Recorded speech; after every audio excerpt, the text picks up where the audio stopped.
Hello, I'm Solange Alfred. Welcome to the HDS Epoll. It's your opportunity to weigh in on the most pressing issues of the day.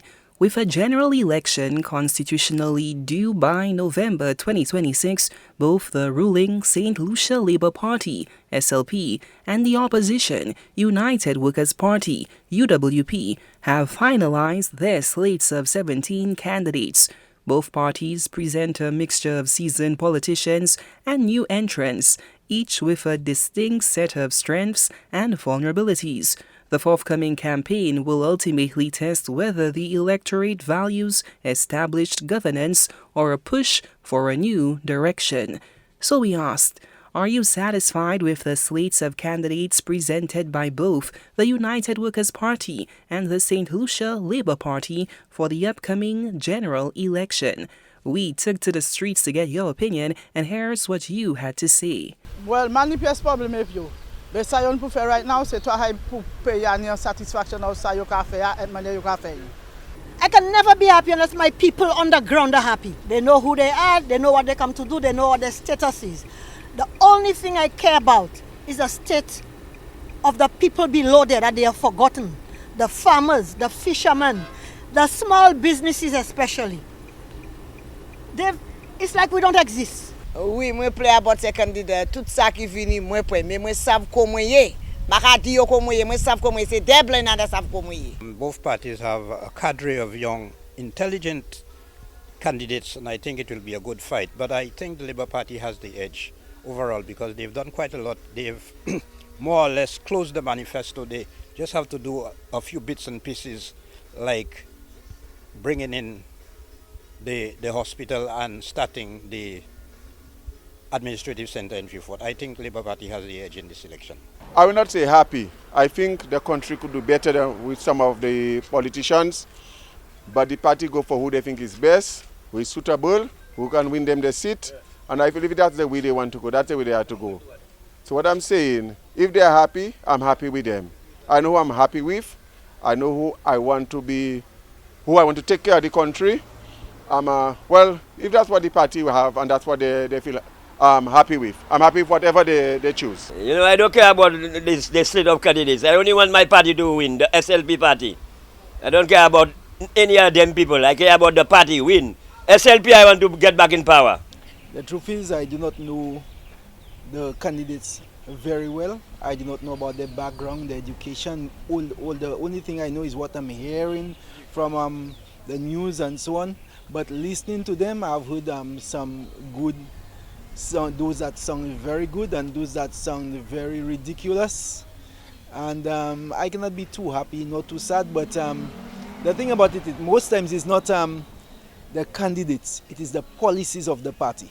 You understand? Because if the party in itself has good policies, you can take any candidate, no matter what, and they can produce. But if you're following the trend of your leader, you understand, no matter how good you are, you will not be able to produce, it will not be good.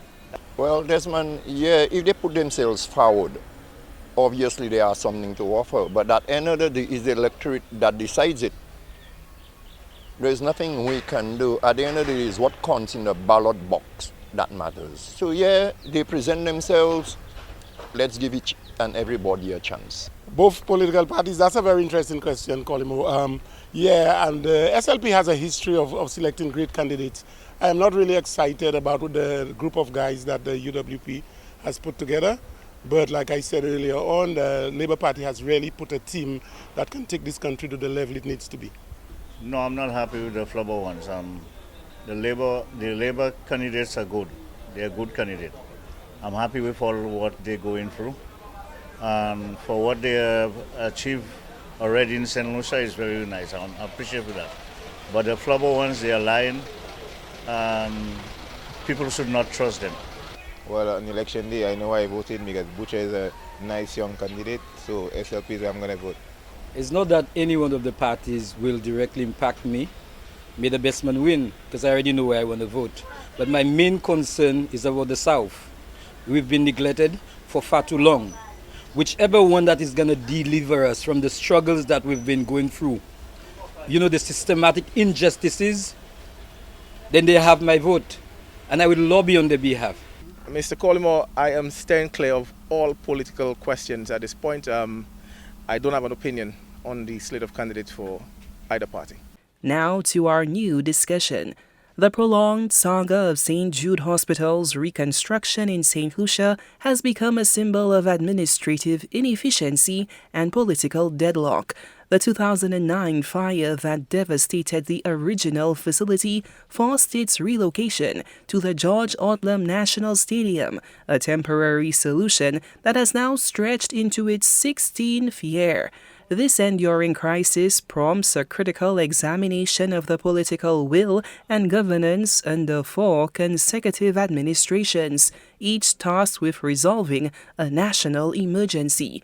On one hand, the delays can be attributed to a litany of complex factors, including shifting political priorities and bureaucratic hurdles. Conversely, the argument can be made that the failure to complete the project is a direct result of political negligence and a lack of accountability. A unified and non-partisan approach from the outset could have ensured a timely and cost-effective completion. The people of St. Lucia have been failed by a political class more focused on scoring points than on delivering essential services.